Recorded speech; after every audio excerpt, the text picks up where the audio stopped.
My name is Williametta. Grandfather name was Lincoln Thorpe. My grandmother was Rose Crawford Thorpe. Yes, my what I learned from my grandmother, especially because we were very close to her, Mama Rose, we called her. She was a homemaker.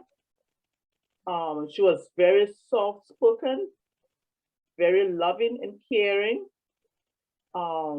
Mama Rose's house was the go-to place for all of us.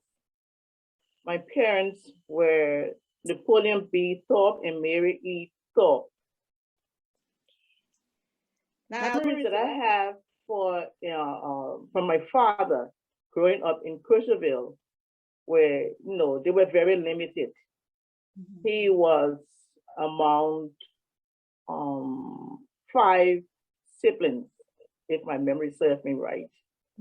And their father was not in their home on a regular basis, but his mother was a homemaker, and she was basically the one that took care of them. Hard work, dedication, and respect were the values that his mother instilled in them. The siblings were Williametta, Annie, Victoria, Isaac, and my father. Those are the siblings I remember. I remember them saying my grandfather had another son named Reuben, but we do not know him at all. My father, Napoleon B. Thorpe, had an extensive career working. I remember he was the commissioner of Crozierville for a number of years. And he went on to become a traffic court judge in Monrovia. And over the years, I think simultaneously working the commissioner of Crozierville, working as the traffic court judge, he went on to become a circuit court judge. And that was the last position I believe he held before his demise. Napoleon B. Thorpe, I have memories of him being a very strict dad. Strict in the sense he was not physically abusive or anything like that, but he was very strict when it comes to education and when it comes to being, not being a loose person, not being a loose child. I don't know if I should expand and say more about that, but he was very strict, especially on his girls. He told us, I remember he told us that if you want to get married after high school, you can go ahead and get married after high school. But we're gonna have you, like running around and stuff like that. Even though he stressed education, the importance of education, but he told us he didn't want us to be like, free-willing, basically. But he was a very strict disciplinary. He wasn't, I don't know how to express it. He didn't talk, he talked and got his point across. He wasn't repetitive about what he meant. He said what he meant, and with the hope that we understood what he was saying. But he was a very good father. He and my mother worked together to make sure that our needs were met. He used to love to go to Crozierville. He was a family man. He always, I guess, expressed how much concern and being how do you call it? He was looked up to as the head of the home, basically. And when we're in Monrovia, it was almost like he was a different person, because when we got in Crozierville, he was relaxed, more laid back, he was more approachable, basically. Because I guess in Crozierville, he felt more like being a family man. So we always had like oh golly, almost like a cookout. We're always in a celebratory mode when we're in Crozierville because that's the kind of person he liked to be. People around him. In my memory, we had about 3 houses in Crozierville. He had a house that was the principal of the school lived in his house. They rented it from him, and a house that they used as a clinic. And of course, his mother's house. I mean, it wasn't his, but yeah, he built several houses. I remember my wedding reception was held in the yard, outside in the yard of the house that we resided in at the time. My wedding was on the 31st of December, 1977.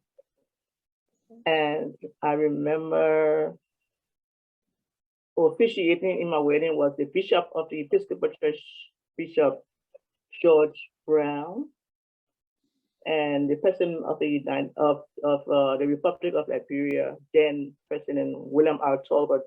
They were the 2 officiant at my wedding, at our wedding. And I remember prior to the wedding, my father, because we were related to President Thorpe, a distant cousin to my father.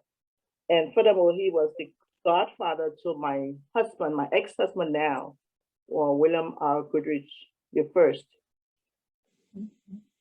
was the godchild to President Thorpe. And President Thorpe in turn was the cousin to my father, distant cousin to my father. So he had to meet with President Thorpe and Mrs. Thorpe to let them know that we're getting married and stuff like that. And that apparently preparation was made for him to take part in the wedding.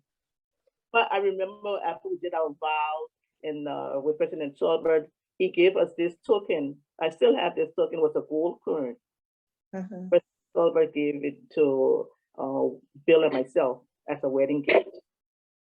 We had a wonderful, wonderful time. I remember, the whole getting ready, the anticipation, I guess, of building up to our wedding.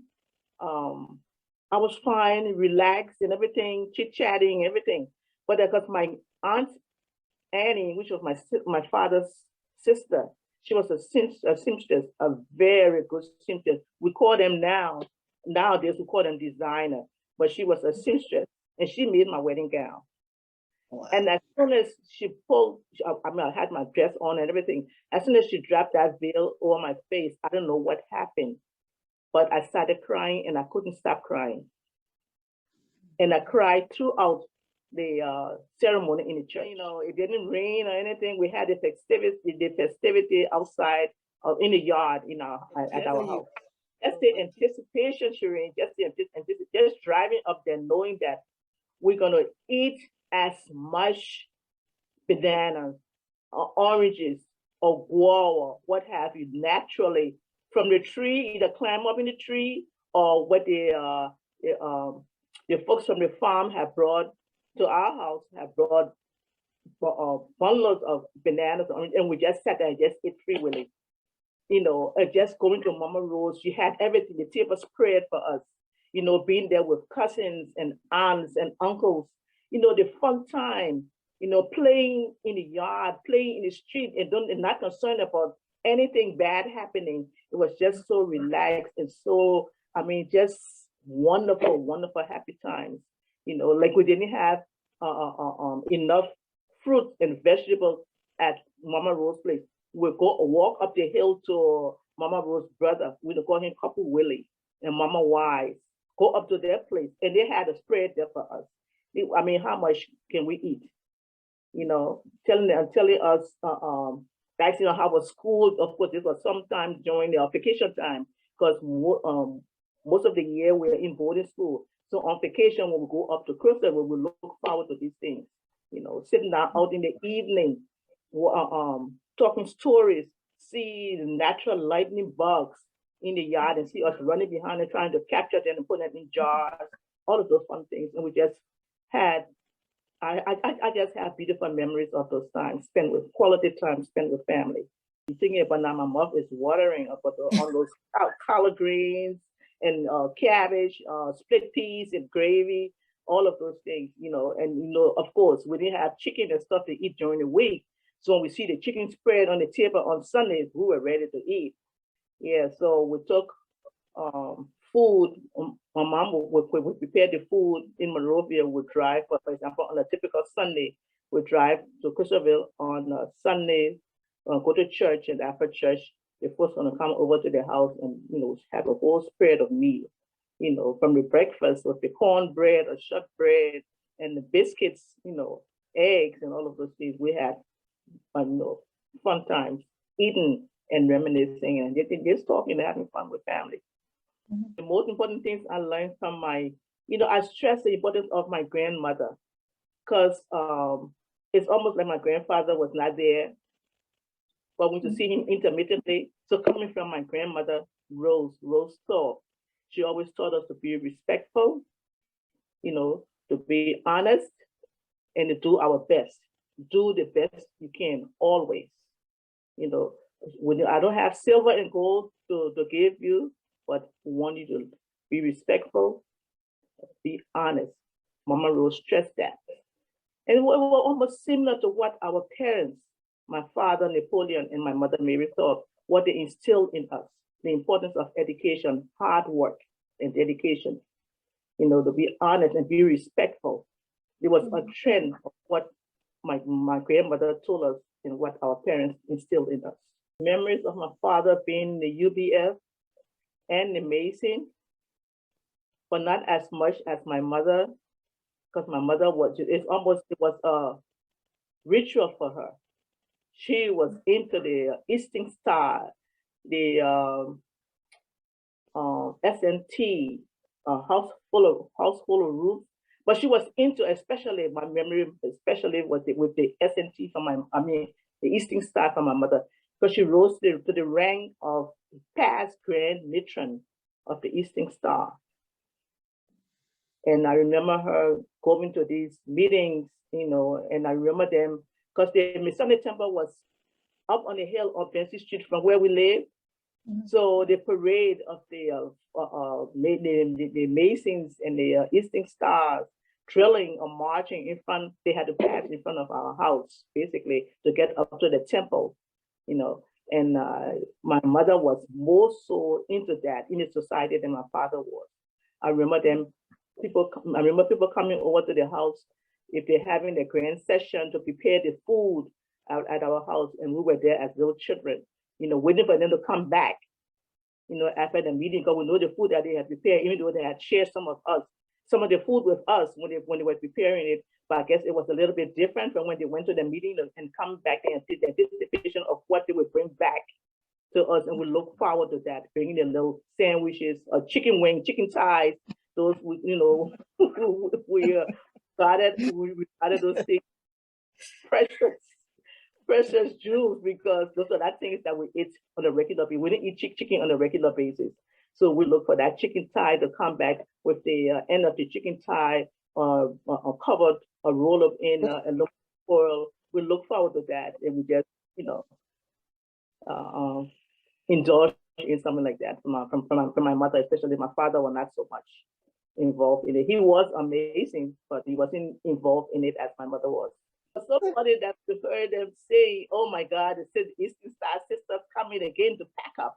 Oh, the Eastern Star is packing up like the Eastern Star sister. That was the joke they had on them, because they knew that when they go to the meetings or whatever they did what they did. When they're coming back home, they knew that the kids were basically looking forward to the bills. They call it the bills. The family prayer was traditional for us. On Sunday morning, we had prayers at Mama Rose's house, and that tradition extended to my father as well, who were straight on learning the collect, the Episcopal Church, the prayer for that Sunday. You have to learn the prayer, and everybody in the family devotion in the morning had to say about Bible verse. And we had to learn that collect for the Sunday. If you went into devotion in the morning before we go to church, if you didn't know the collect, well, you don't have the privilege of going out strolling, out like say, we will stroll from our place to the Mama Pine to the embassy or in that area, make that round to do from our house, almost like a circle. You're going on the stroll. You couldn't go out visiting with anybody if you didn't know your know the college. Forget it. You're staying home today. You know, Christmas we spend holidays together. You know, we didn't have much, but we're satisfied. They always told us, don't let your eyes go long on other people's stuff because you don't know how they're getting it. So they encourage us to be contented and be satisfied with whatever little that they provided to us. It's not that as children we didn't want what other people had, but they told us not to make that our priority. My grandmother, Mama Rose Thorpe, you know, I think she would be satisfied if we have memories of her, if we remember her as the grandmother that was loving and caring, even though she didn't have much, but she gave what she could. And I remember her giving us those pieces of advice to always be humble and respectful and to work hard. You know, my parents, Napoleon Thorpe and Mary Thorpe, basically, I believe they took that from especially my father, from his mother. You know, work hard, be honest, and be respectful, and do your best. Don't tell lies, because if you tell one lie, you have to tell another one to cover the first one. So just try your best to be respectful and be you know, loyal and obedient. Basically, for me, Williametta Thorpe, you know, came to this country with 2 young children. The older one was, he had just turned 2, the younger one was 4 months old. Came to America with my mother. We traveled together. And we came to my sister-in-law, Eliza, and Joe Simpson. They lived in New York at the time. And yeah, we traveled from Liberia in August of 1980. And we joined Eliza and her family here in New York. And my ex-husband, William, joined us in December. And we stayed with Eliza and Joe until, I think it was May of the following year. And we moved to Rhode Island. And we lived in Rhode Island for all of those years. As a matter of fact, my children and my ex-husband continued to live in Rhode Island, and I matriculate between Rhode Island and Georgia currently. When I came to United States, you know, I was working on a day job. My ex-husband and myself used to go in the morning, work for a day job, go to a place called Manpower, you know, and we work our way to a temporary day job, work our way to worked in the factory for about 12 years, making window curtains and hardware.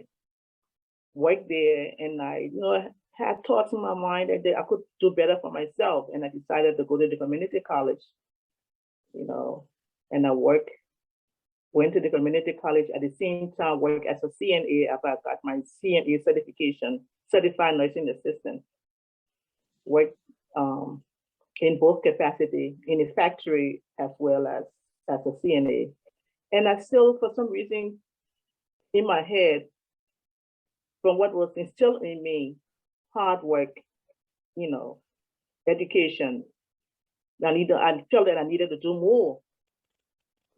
So I completed my associate degree with the Community College of Rhode Island. And in my head, I said, I need more than this. So even though, you know, just to back it up a little bit, I started in Liberia at the University of Liberia after my high school graduation. But I had to discontinue my education with University of Liberia because I had started a family. When I came to America, I decided to pursue my education. That's when I started on trend of getting my associate degree, and I went on to get my bachelor's of science degree from the Roger Williams University in Rhode Island. And after about a year or so, I pursued my master's degree in mental health counseling. And that's where I am today. I'm retired right now due to unforeseen circumstances.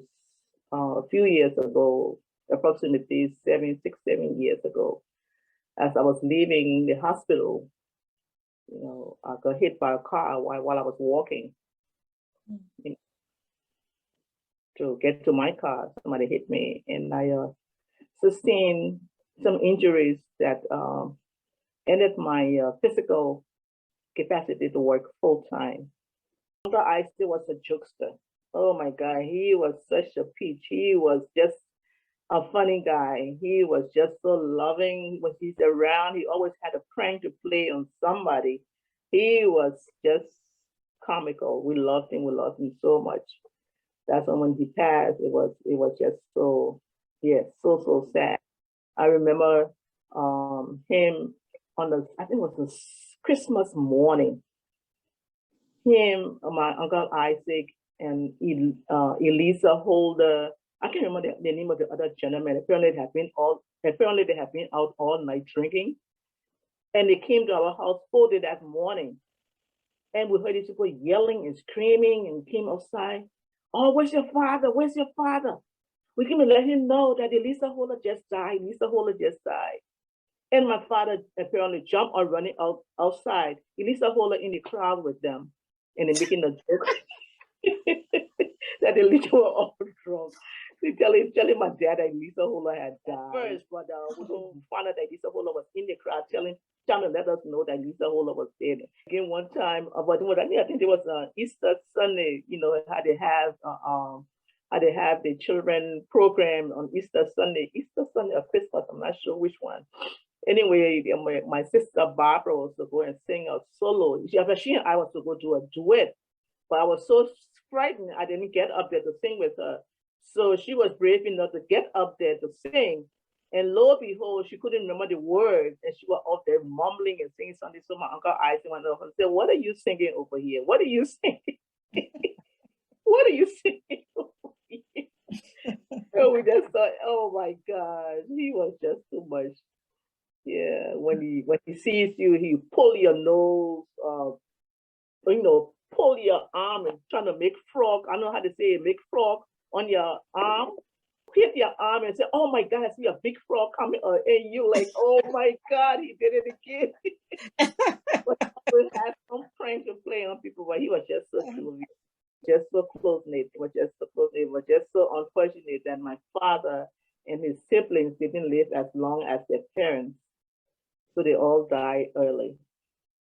Yeah, but for the time that we had spent together, it was some happy time. Yeah. Happy time. My father was the lead person in the family. Uncle Nip, we used to call him. But for the most part, most of his nieces, people call him Uncle Nip. We called him Daddy.